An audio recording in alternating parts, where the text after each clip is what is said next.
বাজার কই? এই নাও মাছ। জামাই জন্য আস্তা গরু কিনতে গেলেন আর এই মাছ আনলেন? ওটা টাকা নাই। আর বাজার কই? ঘরে চাউল নাই। মাছ নিয়া ঘরে যাও, কারো কাছ থেকে চাউলের ব্যবস্থা করতে পারি কিনা। আনতেই হইব, চাউল না আনলে জামাই পাতে ভাত দিব কেমনে? গিয়া ঘর দর গুছাও, জামাই চলে আসতেছে। আচ্ছা, মাছটা রেখে ঘর গুছাইতেছি। আব্বা আসসালামু আলাইকুম। আসসালামু আলাইকুম আব্বা, কেমন আছেন আব্বা? আলহামদুলিল্লাহ। তুমি আসবা শুইনা গরু কিনতে গেছিলাম, কিন্তু আমি ভুলেই গেছি আজকে যে হাটটা। থাক আব্বা, গরু আনতে আপনি কইছেন, আমি তাতে। আমার জামাই গরু খাইবো না, আমার এত লাখ লাখ টাকা, আমি এগুলা দিয়ে কি করবো? খাও দিলা ভাই, আপনি গরু খায়া আরো মোটা হয়ে যাইবেন। আর শুনো না, একদের মনের একটা গরু আনলে 2-4 দিনে গরুর মাংস খাই শেষ করতে পারবা না। আমার অ্যালার্জি আছে, আবার হার্টেও সমস্যা, এত গরুর মাংস খাইতে পারব না। খাসি লয়েন, খাসির মাংস খাই। এই গ্রামে খাসি ঢুকাছে নিষেধ। গ্রামের মধ্যে খাসি ঢুকা নিষেধ, এটা আবার কেমন কথা? এই এলাকার মেম্বারের মা কালা ছাগল দিকে ভয় পাইছিল। কষ্ট কেন? এই ঘটনার পর থেকে মেম্বার কাকা গ্রামে তুমি ছাগল ঢোকা নিষেধ করে দিছি। তাহলে আব্বা এখন ব্রয়লার মুরগি লয়েন, তাইলে চলবো, আর কিছু লাগবো। ব্রয়লার মুরগি?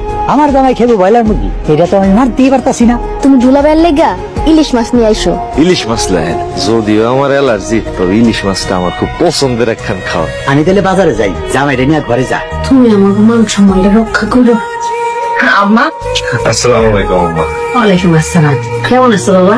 জি আম্মা, আলহামদুলিল্লাহ। আপনি কেমন আছেন? ভালো আছি। তোমার আব্বা আম্মা কেমন আছে? জি আম্মা, সবাই ভালো আছে। কি রে নাজমা, তোর দুলাভাই বাড়িতে একটা নতুন চাদর বিছাইবি না?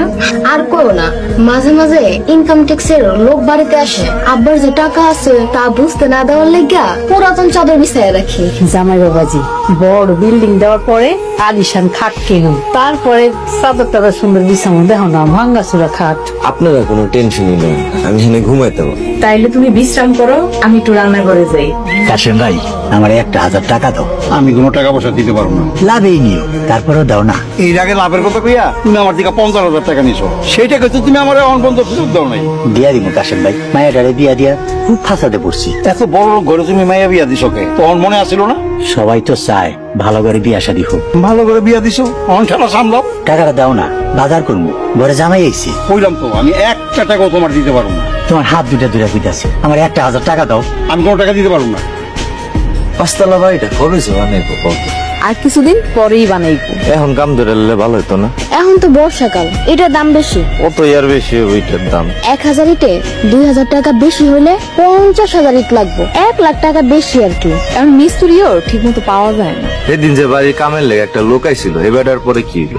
এমন লোক তো প্রতিদিনই আসে, সবাই দিয়ে তার বাড়ির কাম করানো যাইব না। কাম করানো যাবো না কেন? আর ও চরিত্রতে বসেছে চুরি করে। আর সমস্যা নাই, আমি থাকতে টেনশন কি?